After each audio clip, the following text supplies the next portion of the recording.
Gold, trusted gold buyers. మీరు తాకట్టు పెట్టిన బంగారాన్ని విడిపించి ఈ రోజు ఉన్న మార్కెట్ ధరకు కొనబడను. నమస్కారం, మీరు చూస్తున్న ఐ డ్రీమ్. నేను మీ కీర్తి. మార్చి 3న కేతుగ్రస్త సంపూర్ణ చంద్రగ్రహణం భారతదేశంలో ఏర్పడబోతుంది. మరి ఏ సమయం నుంచి ఏ సమయంలో ఈ గ్రహణం ఏర్పడుతుంది? కొంతమంది ఏమో 3 గంటల నుంచి స్టార్ట్ అవుతుంది అంటున్నారు. లేదు అప్పటికి చంద్రుడు రారు కదా, 6 గంటల నుంచి మనం నియమాలు పాటించాల్సి వస్తుందని కొంతమంది అంటున్నారు. అసలు ఎప్పుడు పండుగ జరుపుకోవాలి? ముఖ్యంగా హోలీ పండుగ కూడా వస్తుంది ఇదే పౌర్ణమికి. కాబట్టి ఈ కన్ఫ్యూజన్స్ అన్నీ, గ్రహణం ఎప్పుడు వస్తుంది, ఎప్పుడు విడుస్తుంది, ఏ రాశుల వారికి కలిసి వస్తుంది, ఏ రాశుల వారికి కలిసి రావట్లేదు, ఎలాంటి రెమెడీస్ పాటించాలి, ముఖ్యంగా గర్భవస్థలు, మళ్ళీ అశోచనతో ఉన్న స్త్రీలు ఎలాంటి నియమాలు పాటించాలి, ఇలాంటి వివరాలన్నీ మనకు తెలియజేయడానికి మనతో పాటు ప్రముఖ ఆస్ట్రాలజర్ బ్రహ్మశ్రీ నందిబట్ల శ్రీహరి శర్మ గురుగారు ఉన్నారు. నమస్తే గురుగారు. వాగర్థ వివ సంపృక్తౌ వాగర్థ ప్రతిపత్తయే జగతః పితరౌ వందే పార్వతీ పరమేశ్వరౌ. ఆదిత్యాయ చ సోమాయ మంగళాయ బుధాయ చ గురు శుక్ర శనిభ్యశ్చ రాహవే కేతవే నమః. శృంగేరి జగద్గురు పీఠాధిపతులకి, కంచి పీఠాధిపతులకి నమస్కారములు తెలియచేసుకుంటూ కార్యక్రమాన్ని ప్రారంభిద్దాం. గురుగారు, మొన్న ఒక గ్రహణం వెళ్ళిపోయింది. అది మాత్రం ఇండియాలో లేదు కాబట్టి మినిమంగా మనం అందరం నియమాలు పాటించాము, ఊరుకున్నాం. ఇప్పుడు మార్చి 3న వచ్చేది హోలీ పండుగ రోజు వస్తోంది, భారతదేశం అంతటా కనిపిస్తోంది అని అంటున్నారు.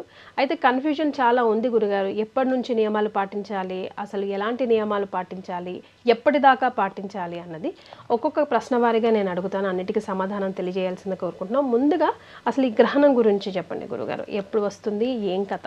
తప్పకుండానమ్మా.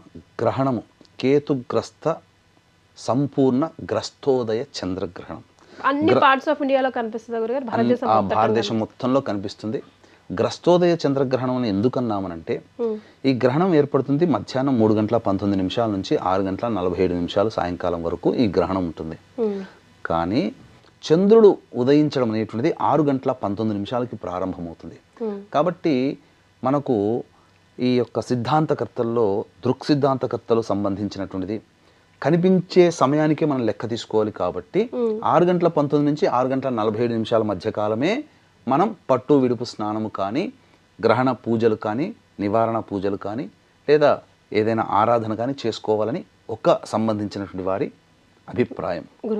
కానీ వాస్తవానికైతే మనం గమనించుకోవాల్సింది, మధ్యాహ్నం కూడా ఏర్పడుతున్నటువంటి గ్రహణం కాబట్టి చంద్రుడు మనకు కనబడడు. కాబట్టి చంద్రగ్రహణం అనేది ప్రారంభమవుతుంది. అన్నిటికంటే మనం లెక్క తీసుకోవాల్సినటువంటిది గ్రహణ సమయమే మనకి ఇంపార్టెంట్ తప్ప ఎన్ని గంటలకు కనబడుతుంది మీనమేషాలు వేసుకుంటూ లెక్కలు కట్టుకుని ఏం చేస్తామమ్మా? అసలు గ్రహణం సంబంధించినటువంటి కాలమే అమూల్యమైనటువంటి కాలం. ఎందుకనంటే మనము మామూలుగా ఇంట్లో కూర్చొని శ్రీరామ లేదా ఒక లలితా సహస్రనామము 1000 సార్లు చేస్తే ఎంత ఫలితం వస్తుందో, ఈ గ్రహణ సమయంలో ఒక్కసారి చేస్తే అంత ఫలితం వస్తుంది. అటువంటి కాలాన్ని మనం వినియోగించుకోవాలనే ఆలోచన చేసుకోవాలి తప్ప ఇది లెక్క కాదు, ఈ లెక్కే కరెక్టు, ఇది కాదమ్మా.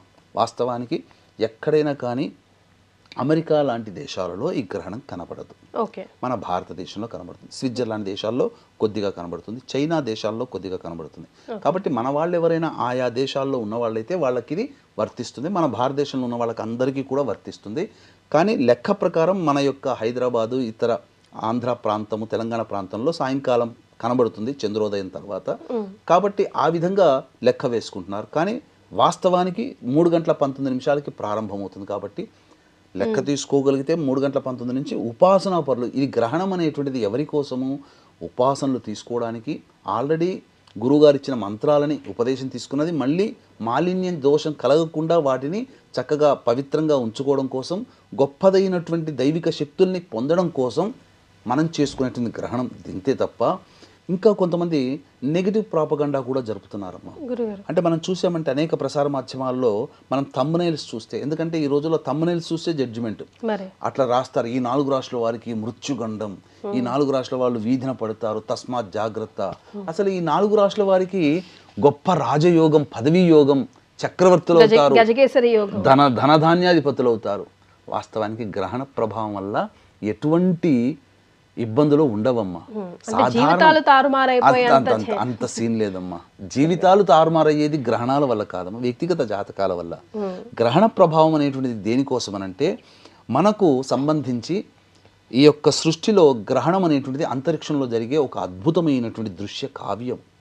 దీని ప్రభావం వలన ప్రకృతిలో జరిగేటువంటి విపత్తులని సంబంధించినటువంటి ఉపద్రవాల్ని సూచిస్తాయి. అంటే భూకంపాలు కానీ, సునామీలు కానీ, యుద్ధాలు కానీ, కొన్ని ఆర్థికపరమైనటువంటి ప్రపంచవ్యాప్తంగా ఆర్థిక పరిస్థితులు కానీ, ఇలా ఏదైనా ప్రపంచ మానవాళికి సంబంధించినటువంటి ఇబ్బందులు కలుగుతాయి తప్ప వ్యక్తిగత జాతకాన్ని అత్యంత ప్రభావితం చేసేటువంటి గ్రహణం కాదమ్మా. ఇప్పుడు మీరు గమనించుకుంటే మహాభారత యుద్ధం జరిగినప్పుడు ఒకే నెలలో 2 గ్రహణాలు వచ్చాయి. అంటే దీని ప్రభావం ఏంటి? భవిష్యత్తులో ఏదో వినాశనం జరగబోతుంది తగ్గట్టుగానే మహాభారత యుద్ధం జరిగింది. కాబట్టి ప్రతి మనకు గ్రహణాలు ఒకే నెలలో 2 నెలలు వచ్చి ఒకే నెలలో 2 గ్రహణాలు వచ్చాయి. పోయిన సంవత్సరం వచ్చింది. మన భారతదేశం విక్టిమ్ కాదు, మన భారతదేశంలో కనిపించలేదు. కానీ విక్టిమ్ అయింది ఎవరమ్మా? మన భారతదేశం. పెహల్గాం దాడిలో అమాయకులైన 26 మంది ప్రాణాలను పోగొట్టుకున్నాం కదా. కాబట్టి ఈ గ్రహణం అనేటువంటిది ప్రపంచవ్యాప్తంగా కలిగేటువంటి దుస్సంఘటనని సూచిస్తుంది. ఆ విధంగా చూడాలి తప్ప వ్యక్తిగత జాతకానికి ప్రభావితం చేయదు. కాకపోతే ఆ యొక్క ప్రపంచంలో మనం జీవిస్తున్న మానవుడిగా కాబట్టి జరిగేటువంటి నష్టము అంటే ఈ గ్రహణ ప్రభావం వల్ల నష్టాలు కలిగే, ఇబ్బందులు కలిగి, దోషాలు కలిగే రాశుల్లో పుట్టిన వాళ్ళు పేర్లు ఉంటాయి కదా కొన్ని రాశులు. ఆ రాశిలో వాళ్ళకి సాధారణంగా దైనందిన జీవితంలో ఒక 100 రూపాయలు నష్టం అనుకోండి, ఒక 50 రూపాయలు పెచ్చు పెరిగి 150 రూపాయలు నష్టం కలుగుతుంది. లేదు గొప్పగా చక్రవర్తులు అవుతారు, ఆ ధనవంతులు అవుతారు అని అంటారు కదా, 100 రూపాయల లాభం వస్తుంది. ఈ గ్రహణ ప్రభావంలో ఆయా రాశుల వాళ్ళకి కొన్ని పనుల వల్ల 100కి ప్లస్ 50 తోడే 150 రూపాయలు లాభం వస్తుంది. అంతే తప్ప జీవితాలు తారుమారై తలకిందులై పెనమించి పొయ్యిలో కానీ బూరెల బుట్టలో పడేటువంటి ఇవన్నీ జరగవు. కాబట్టి వీక్షించేటువంటి మన ఐ డ్రీమ్ ప్రేక్షకులు కూడా ఇటువంటివి ఇబ్బందులు పెట్టేటివి ఆశల పల్లకిలో ఊరేగింపచేసే గారడి మాటల మాయజాలాన్ని నమ్మకండి. కాకపోతే నష్టం ఉందని చెప్తున్నారు కదమ్మా, ఈ నష్ట నివారణ కూడా జరిపించుకోవచ్చు. ఎందుకనంటే ఈ నష్ట నివారణ జరిపించుకునేటువంటిది ఆయా రాశుల్లో జన్మించిన వాళ్ళకి ఇబ్బంది కలుగుతుంది అన్నప్పుడు ఆ సమయంలో దేవతా ఆరాధనలు, ఇష్టదేవత ఆరాధనలు, గురుగారు ఇచ్చిన మంత్రోపదేశాలు, విష్ణు శివ లలిత సహస్రనామ పారాయణాలు, లేకపోతే కాలభైరవాష్టకం, దత్తాష్టకాల పారాయణాలు చేయడం, గురుచరిత్ర పారాయణాలు చేయడం, ఇలాంటివి చేసుకుంటే నష్టం కలిగే రాశుల్లో జన్మించిన వాళ్ళకి నష్టము జరగకుండా 100కి 150 రూపాయలు నష్టం జరిగే బదులు 100కి ఒక 10 రూపాయలు నష్టం కలిగి 110 రూపాయలు తక్కువ నష్టంతో బయటపడతారు. అందుకని దీన్ని దృష్టిలో పెట్టుకుని ఈ యొక్క సింహరాశిలో గ్రహణం ఏర్పడుతుంది పుబ్బా నక్షత్రంలో. కాబట్టి దీన్ని బేస్ చేసుకుని మేష, వృషభ, కర్కాటక, సింహ, కన్య, ధనుస్సు, మకర, కుంభరాశుల వారికి కొన్ని ఇబ్బందికర పరిస్థితులు సాధారణంగా కొద్దిగా ఎక్కువగా ఉంటాయి. కాబట్టి మన పీఠం ఆధ్వర్యంలో 4వ తారీఖు రోజున సాయంకాలం 6 గంటలకి ఈ యొక్క ఈ రాశిలో జన్మించిన వాళ్ళకి గ్రహణ దోష నివారణ పూజలు, హోమాలు జరిపించి శక్తిపాతం చేసినటువంటి కరుంగలి మాల ఇవ్వడం జరుగుతుంది. 4వ తారీఖు సాయంకాలం 5 గంటల లోపల గోత్రనామాదులు నమోదు చేసుకోవచ్చు. ఇది ఈ అరుదైన అవకాశాన్ని వినియోగించుకోవాలని నేను కూడా మనస్ఫూర్తిగా కోరుకుంటున్నాను. గురుగారు, ఇందాక మీరు మాటల్లో చెప్పినట్టుగా మరి ఈ గ్రహణం వల్ల ఎలాంటి విపత్తులైనా, ప్రకృతి విపత్తులైనా వచ్చే అవకాశాలు ఉన్నాయంటారా? కొంత విపత్తులు వచ్చే అవకాశాలు ఉంటాయి. ఇప్పుడు ప్రస్తుతం నడుస్తున్నటువంటి సమాజంలో ప్రపంచవ్యాప్తముగా కొన్ని యుద్ధ మేఘాలు అనేటువంటివి కమ్ముకున్నాయి, ఆల్రెడీ జరుగుతున్నాయి. అంటే ఏంటి? సింహరాశిలో ఏర్పడుతుంది. సింహరాశి అంటే రవి. రవి అంటే ఏంటి? పెత్తనాన్ని చెలాయించేటువంటి గ్రహము, పెద్ద గ్రహము, రాజు లాంటి వాడు. కాబట్టి ప్రపంచవ్యాప్తముగా పెద్దన్న పాత్ర పోషించే దేశమైనటువంటి అమెరికా లాంటి పెద్ద ఆర్థిక పురోగతి పొందినటువంటి దేశాల్లో కొన్ని ఇబ్బందికర పరిస్థితులు, దేశాధ్యక్షులు మారడం కానీ, లేదా అధ్యక్షులు గొప్పగా పేరు పొందినటువంటి ప్రఖ్యాత దేశ అధ్యక్షుల యొక్క మరణం కానీ సూచించబడుతుంది.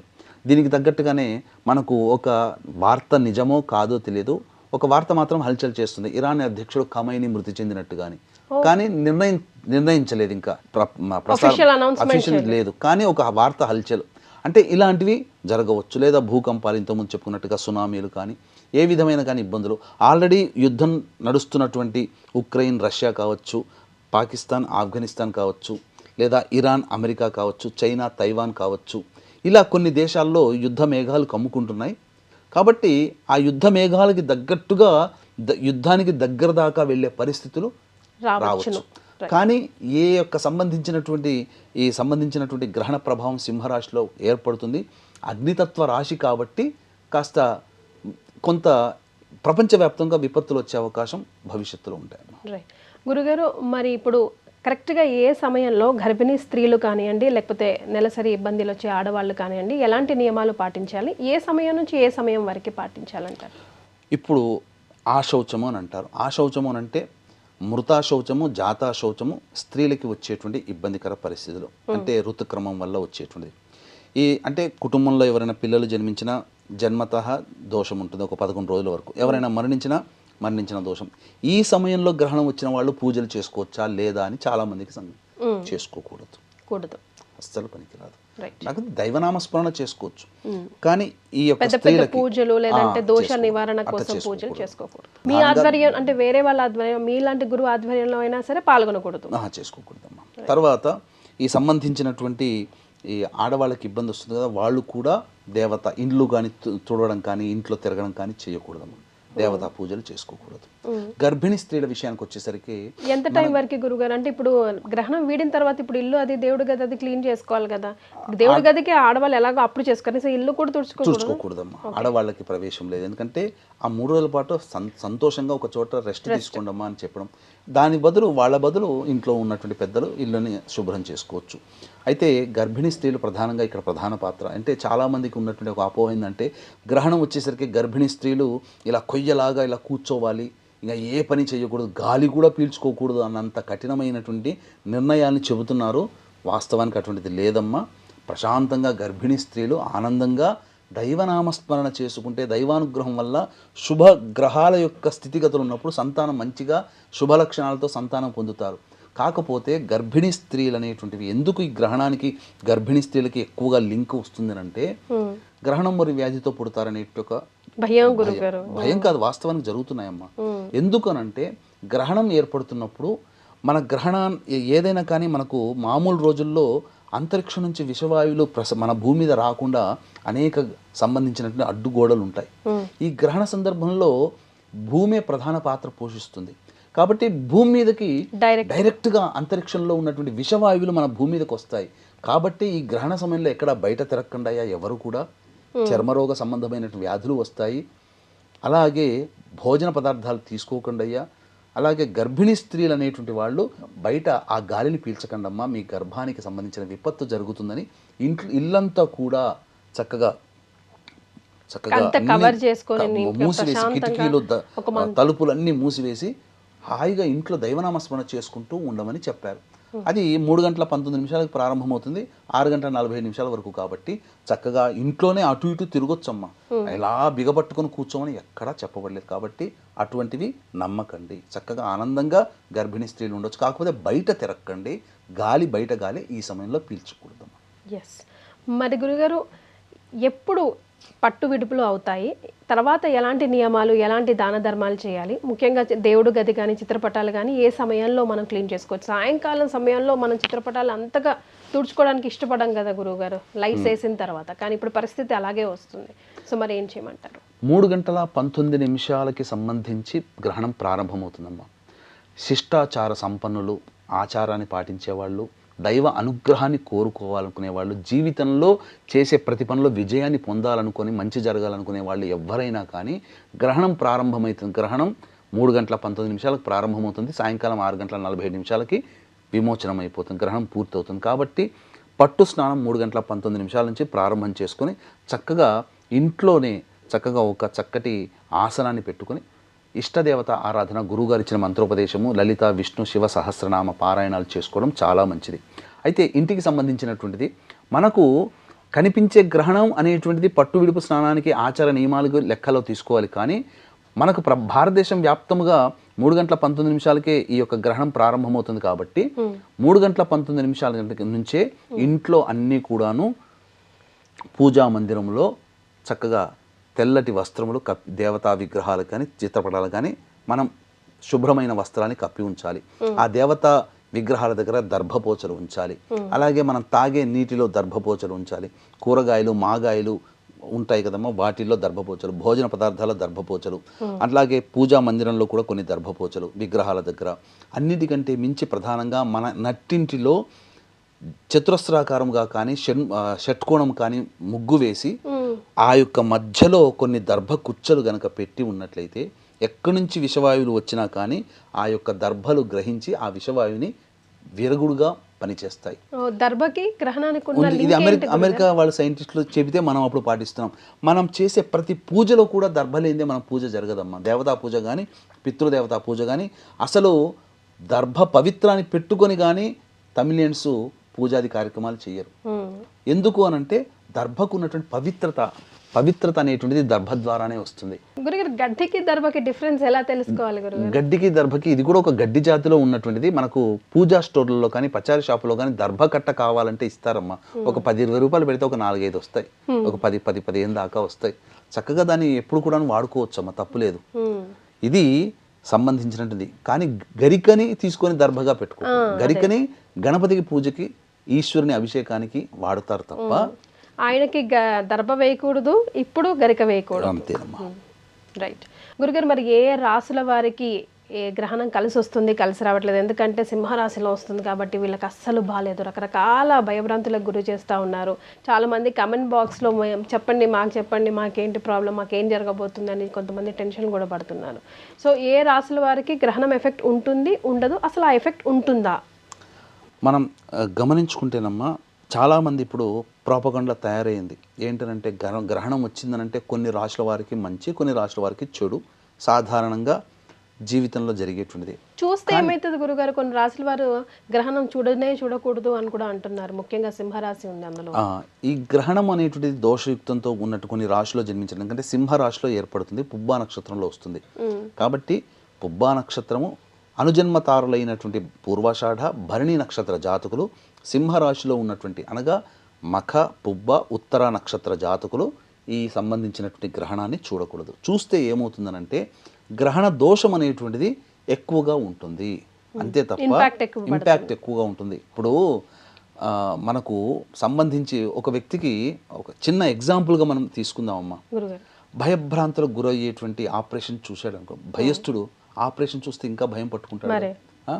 ఇంజక్షన్ ఇచ్చేవాడికి దాని బాధ తెలియచేసే విధంగా బాధ కలిగేటట్టుగా చూపించామనుకోండి, అసలు మందే తీసుకోడు, ఇంజక్షనే తీసుకోడు. అలాంటిది దోషం అనేటువంటిది ఈ రాశిలో జన్మించిన వాళ్ళకి డైరెక్ట్గా దాన్ని చూస్తే ఇంకా దోషం ఎక్కువగా ఉంటుంది. ఇది ఒకటి. ఈ సింహరాశిలో ఏర్పడుతుంది కాబట్టి సింహరాశిని బేస్ చేసుకుని శుభం కలిగేటువంటి రాశులు మొదలు చెప్పుకుందాం. అంటే మిథున రాశి వారికి, తులా రాశి వారికి, వృశ్చిక రాశి వారికి, మీన రాశి వారికి శుభ ఫలితాలు కలుగుతాయి. అశుభ ఫలితాలు ఏ రాశుల వారికి ఉన్నాయో తెలుసుకుందాం. మేషము, వృషభము, కర్కాటకము, సింహము, కన్య, ధనుస్సు, మకర, కుంభరాశిలో జన్మించిన వాళ్ళకి ఇబ్బంది. అయితే ఇక్కడ చిన్న మనం తెలియచేయాల్సింది మన ఐడియన్ ప్రేక్షకులకి, చాలామంది ఈ థంబ్నెయిల్స్లో ప్రసార మాధ్యమాల్లో ఏమని చెప్తున్నారంటే, ఈ రాశిలో కనుక జన్మిస్తే ఈ గ్రహణానికి సంబంధించిన వాళ్ళకి, ఈ రాశిలో వాళ్ళకి అద్భుత రాజయోగాలు, చక్రవర్తిత్వము, కుబేరులు అవుతారు. ఏం జరగదమ్మా. అట్లంటే అందరూ అంబానీల పక్కన కూర్చోవాల్సి వచ్చేది. ఇంకా మొత్తం మరణగండము, నాశనం అయిపోతారు, ఇక మీకు దిక్కు లేదు, మొక్కు లేదు, అసలు మీ జీవితమే తలకిందులు అవుతుంది. అట్లాంటప్పుడు ఇప్పుడు సంబంధించి అంబానీ మకర రాశిలో పుట్టాడమ్మా, మరి ఏమన్నా ఇబ్బంది అవుతుంది ఆయనకి? కుబేరుడే కదా. కాబట్టి ఇవన్నీ తప్పమ్మా. కాకపోతే మంచిగా గొప్పగా ఉండేటువంటి రాశిలో జన్మించిన వాళ్ళకి ఏంటంటే 100 రూపాయలు దైనందిన జీవితంలో లాభం పొందితే ఆ గ్రహణ సందర్భంగా కొన్ని రోజుల్లో పాటు 100కి ప్లస్ ఒక 50 రూపాయలు కలిసి 150 రూపాయలు లాభం.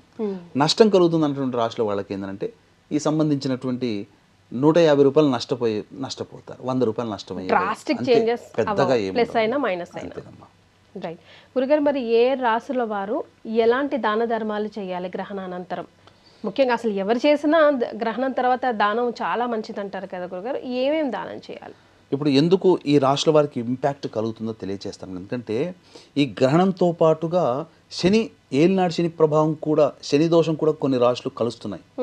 ఎందుకంటే మేషరాశి వారికి ఏలినాడు శని ఉంది ఒకటి, తర్వాత కర్కాటక రాశి వారికి యోగ శని, సింహరాశి వారికి అష్టమ శని, కన్యా రాశి వారికి దాంపత్య శని, కుంభరాశి వారికి ఏలినాడు శని, అలాగే ధనుస్సు రాశి వారికి అర్ధాష్టమ శని.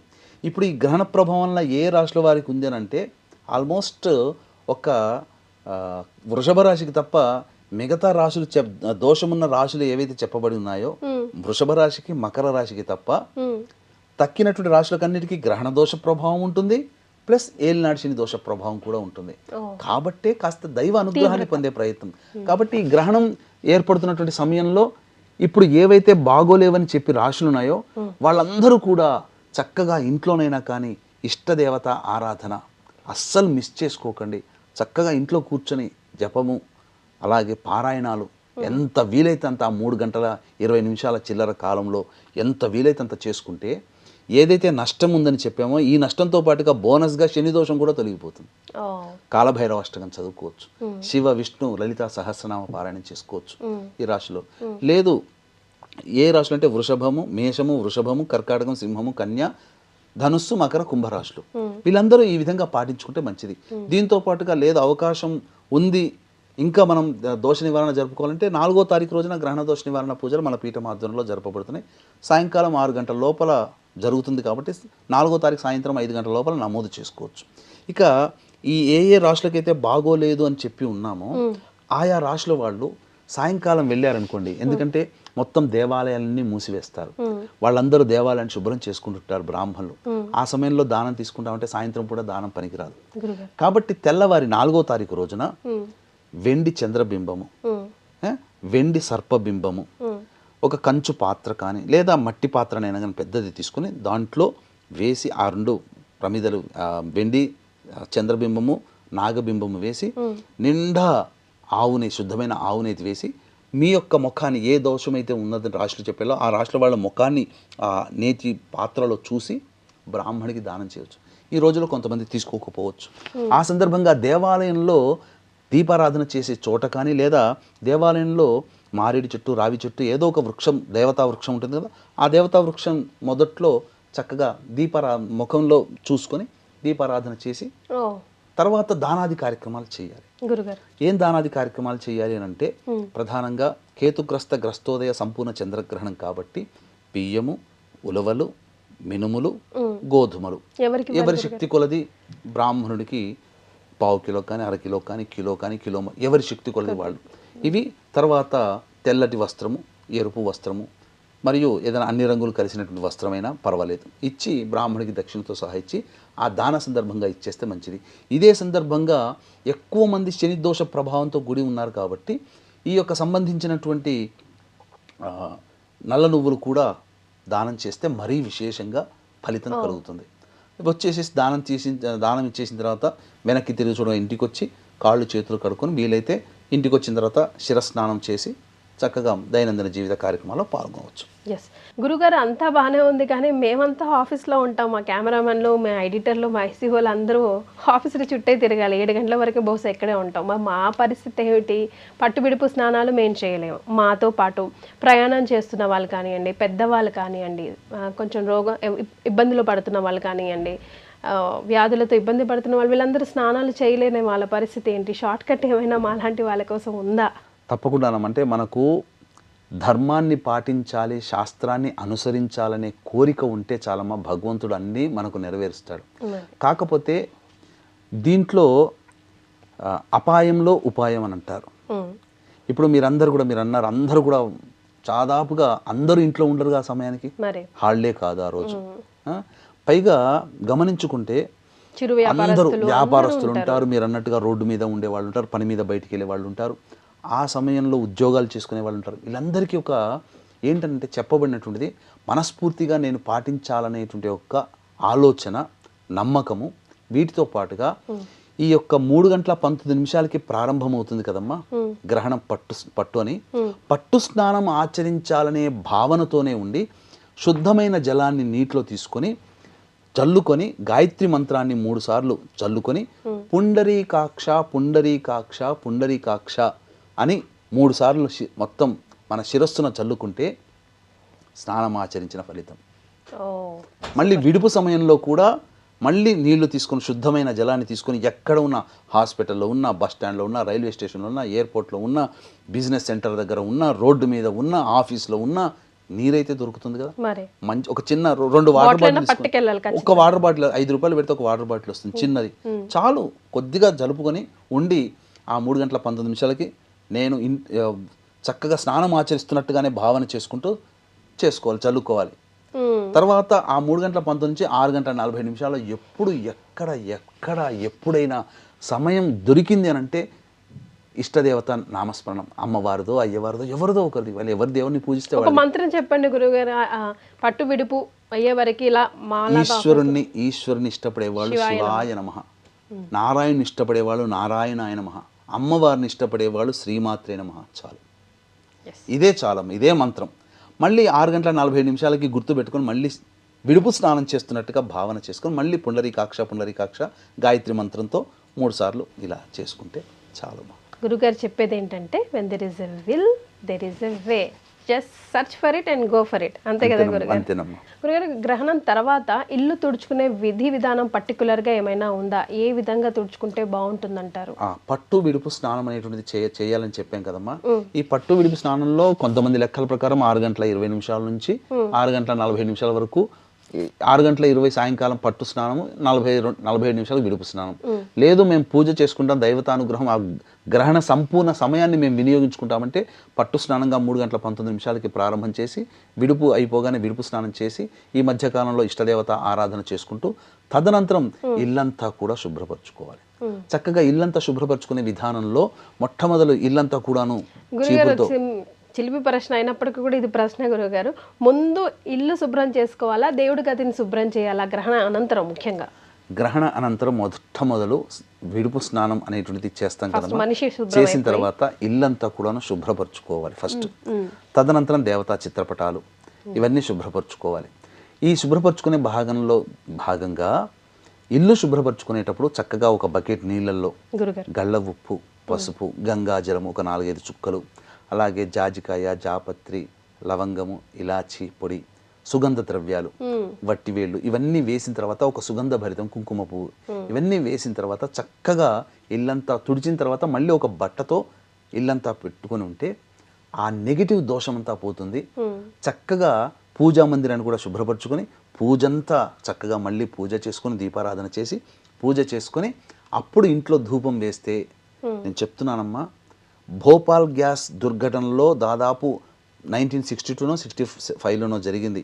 దాదాపు 60,000 మంది పైగా మరణిస్తే ఒక సాంప్రదాయ బ్రాహ్మణ కుటుంబంలో ఎటువంటి ఇబ్బందులు కలగలేదు. కారణం అగ్నిహోత్రం హోమం చేసుకోవడం.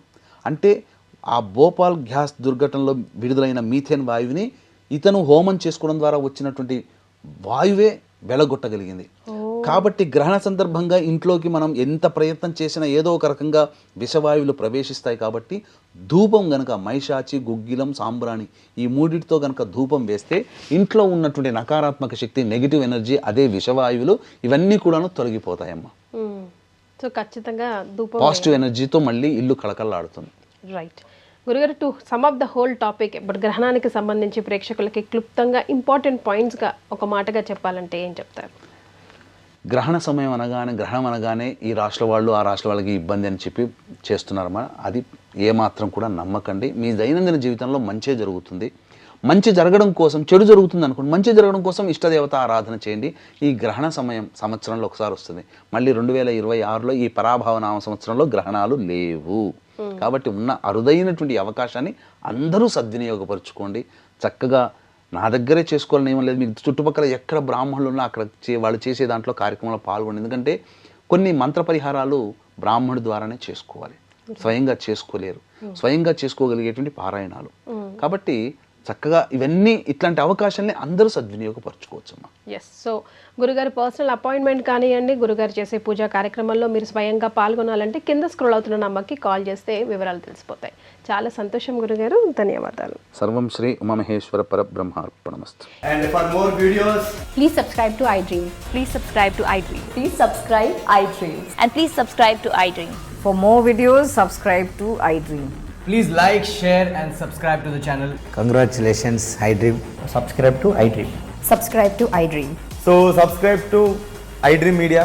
iDream team అందరికి huge congratulations. Please subscribe iDream Media. Please subscribe to iDream. Subscribe iDream. Please subscribe to iDream. iDream అంటే నా కళల ఛానల్ సబ్స్క్రైబ్ చేసుకున్న నోరు తిరుగుతలేదు, మీరైతే గంట గుర్తు కొట్టండి. For more such videos, please subscribe to iDream. Subscribe to iDream. Please subscribe to iDream. Please subscribe iDream Media. Please do subscribe to iDream. Please subscribe to iDream Media. For best entertainment and information, please subscribe iDream. And don't forget to subscribe to iDream.